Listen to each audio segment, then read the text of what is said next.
सबसे पहले बात होगी राम मंदिर में चंदा चोरों पर क्या एक्शन होने वाला है।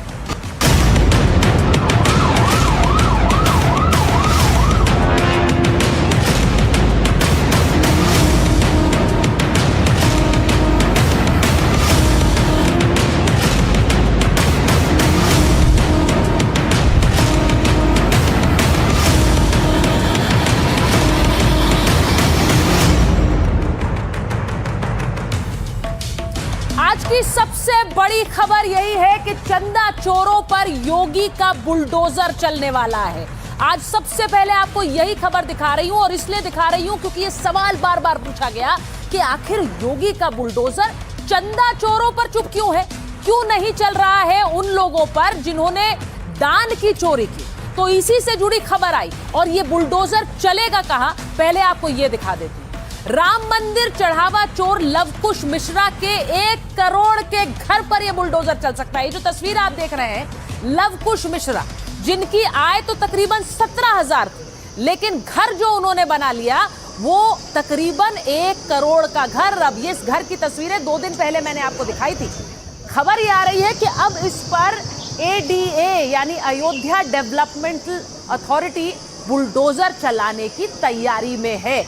तो ये घर जो कि 1 करोड़ की लागत से बनकर तैयार हो रहा था, इस पर बुलडोजर चलने वाला है।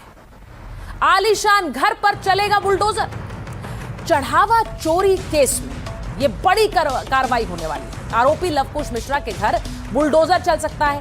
ADA ने निर्माणाधीन मकान के लिए नोटिस थमा दिया है। लवकुश मिश्रा की पत्नी को यह नोटिस भेजा गया है। अब नोटिस में मकान तो तय मानक से अलग बनाने की बात है। लवकुश के परिजनों को 1 हफ्ते का समय दिया गया है। 1 हफ्ते के अंदर ADA के नोटिस का जवाब देना है परिवार को। अगर जवाब नहीं दिया तो ADA कड़ी कार्रवाई करेगा। आरोपी के अवैध निर्माण को ध्वस्त किया जा सकता है। लवकुश ने यह जमीन पिछले साल अक्टूबर में खरीदी थी। अब राम मंदिर में काम करने के दौरान ही यह जमीन खरीदी। रजिस्ट्री में जमीन की कीमत 8,80,000 रुपए दिखाई गई और अभी इसकी कीमत 25 लाख रुपए के आसपास है। जमीन से मकान बनवाने तक 1 करोड़ के खर्च का दावा किया गया। 2 फ्लोर बनकर तैयार, तीसरे फ्लोर की तैयारी है। मकान में लिफ्ट लगाने के लिए भी अलग से जगह छोड़ी गई है। तो सोचिए ये कितना बड़ा मकान बनवा रहे थे। लवकुश मिश्रा की सैलरी केवल 17,000 रुपए थी। इससे पहले पुलिस ने लवकुश के ठिकानों पर छापे मारे थे। लवकुश के ठिकानों से 14,25,000 रुपए मिले थे। सवाल ये कि क्या मकान में भी लगे हैं चढ़ावा चोरी के पैसे, और इसीलिए यह नोटिस दिया गया है कि इस घर को गिरा दिया जाए। और इस नोटिस का जवाब अगर नहीं आया या संतुष्ट जवाब नहीं हो पाई ADA, तो इस पर चलेगा योगी सरकार का बुलडोजर। अब मैं आपको एक और तस्वीर दिखाती हूं। एक्शन क्या हो रहा है अयोध्या में। आपने देखा कि बुलडोजर चलने की तैयारी है। एक और एक्शन आज अयोध्या में दिखा, वो तस्वीरें देख लीजिए। यहां पर फैजाबाद बार एसोसिएशन अयोध्या ने खुलकर मैदान में वकील उतर आए। अब फैजाबाद बार एसोसिएशन के ये वकील देखिए क्यों कितने नाराज थे।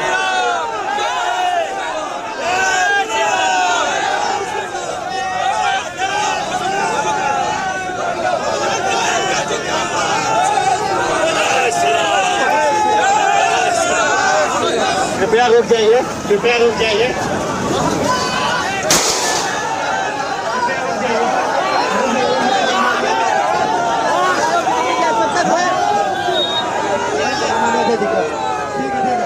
अब ये जो आप तस्वीरें देख रहे हैं, ये पुलिस और वकीलों के बीच टकराव हो गया।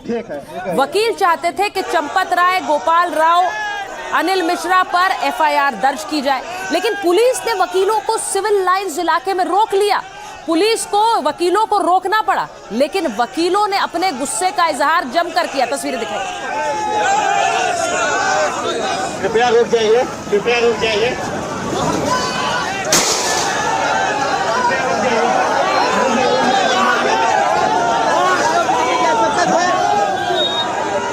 के जो बड़े बड़े घोटालेबाज हैं उनके खिलाफ FIR होनी चाहिए, जिसमें गोपाल राव हैं, चंपत राय हैं, अनिल मिश्रा एंड अदर्स उनके साथी हैं। हम लोग प्रोटेस्ट शांतिपूर्ण ढंग से कर रहे थे, पुलिस की ज्यादती देखे कि बैरोकेड से धक्का दे दे, देखिए मेरा हाथ कट गया।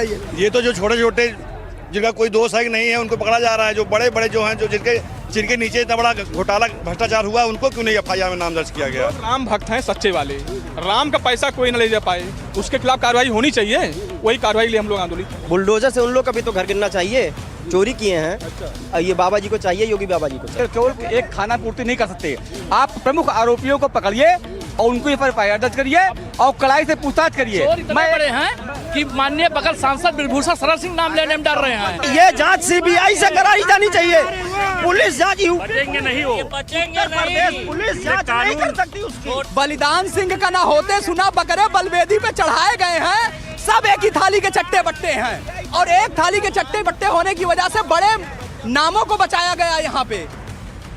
अब जिला प्रशासन के आश्वासन के बाद वकीलों ने अपना ज्ञापन थाना प्रभारी राम जन्मभूमि को सौंपा।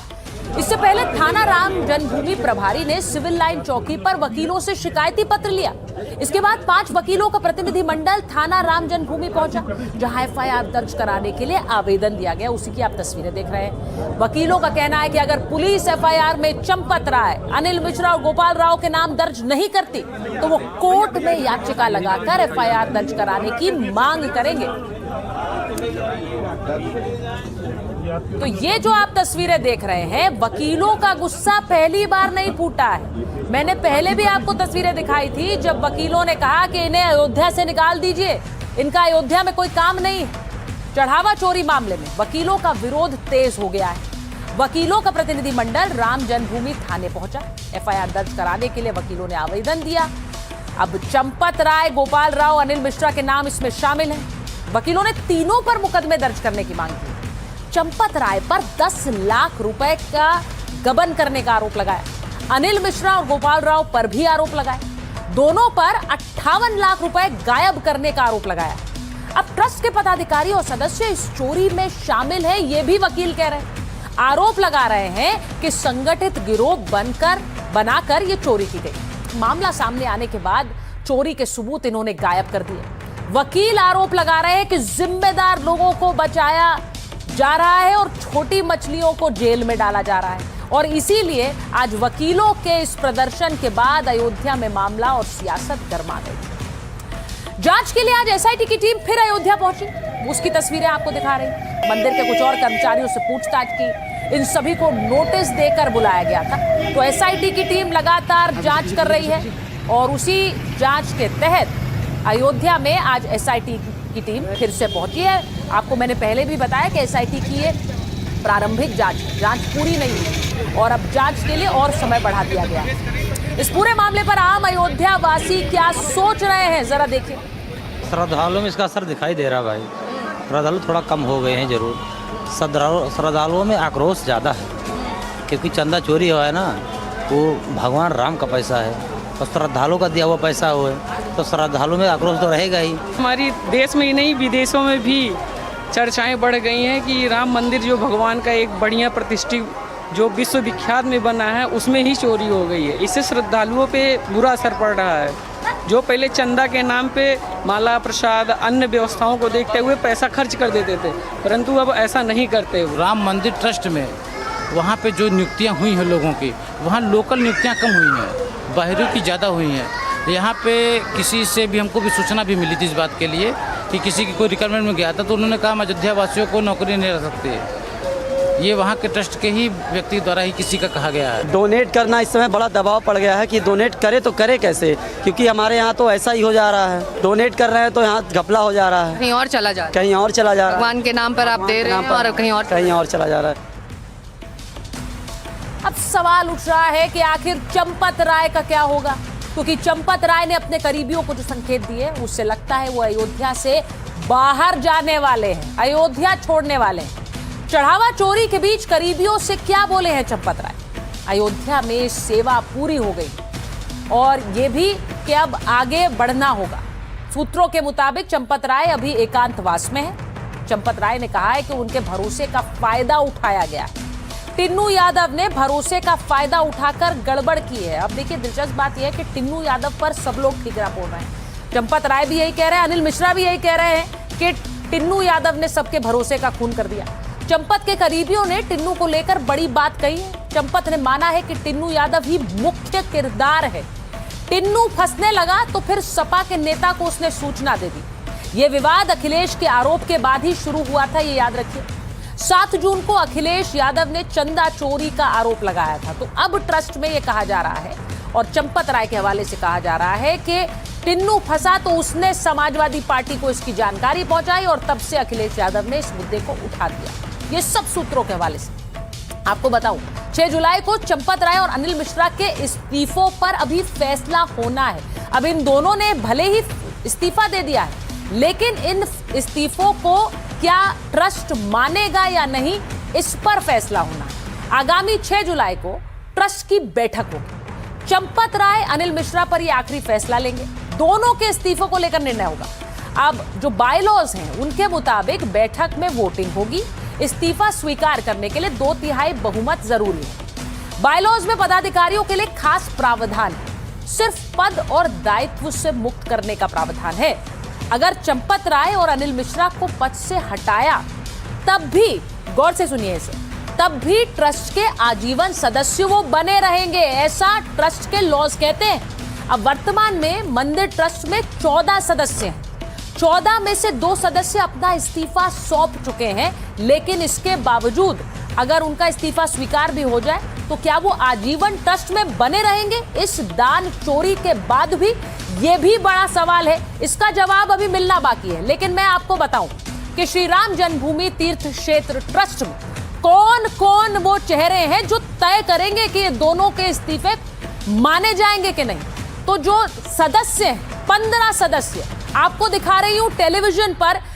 ये ट्रस्ट में कौन कौन लोग शामिल हैं जो तय करेंगे इस्तीफा किसका होगा 14 सदस्यों में। अब देखिए, महंत नृत्य गोपाल दास जो कि अस्वस्थ रहते हैं, चंपत राय जिन्होंने इस्तीफा दे दिया, ट्रस्ट के जो सदस्य हैं जो अयोध्या के राजा हैं जिनके निधन के बाद वो पद खाली है, और अनिल मिश्रा जिन्होंने इस्तीफा दिया है। तो ये तो 4 सदस्य हो गए, इनका कोई वोट नहीं। अब उसके बाद के पराशरण जो कि वोट देंगे, वासुदेवानंद महाराज वो भी वोट देंगे। अब इसी के साथ विश्व प्रश्नार्थी महाराज ये भी वोट देंगे। परमानंद गिरी जी, गोविंद देव गिरी महाराज जी, इसी के साथ महंत दिनेंद्र दास जी ये भी वोट देंगे, और कृष्ण मोहन जी और नृपेंद्र मिश्र जो कि निर्माण समिति के अध्यक्ष हैं, इनका भी वोट काउंट होगा। तो ये सारे सदस्य वो हैं जिनके वोट माने जाएंगे। इनमें से 2/3 ने अगर वोट दिया इनके इस्तीफों के समर्थन में, तो इनके इस्तीफा माना जाएगा। बाकी के 3 सदस्य, प्रशांत लोखंडे जो कि IAS हैं, केंद्र सरकार के प्रतिनिधि हैं, संजय प्रसाद जो IAS हैं, प्रतिनिधि हैं यूपी सरकार के, और शशांक त्रिपाठी IAS है, जिलाधिकारी अयोध्या, इन तीनों को वोट का अधिकार नहीं है। तो जो बीच की पंक्ति के आप नाम देख रहे हैं, ये तय करेंगे कि इन दोनों के इस्तीफे माने जाएंगे या नहीं। ये 8 नाम, यानी कि अगर इनमें से 2/3 ने कहा हाँ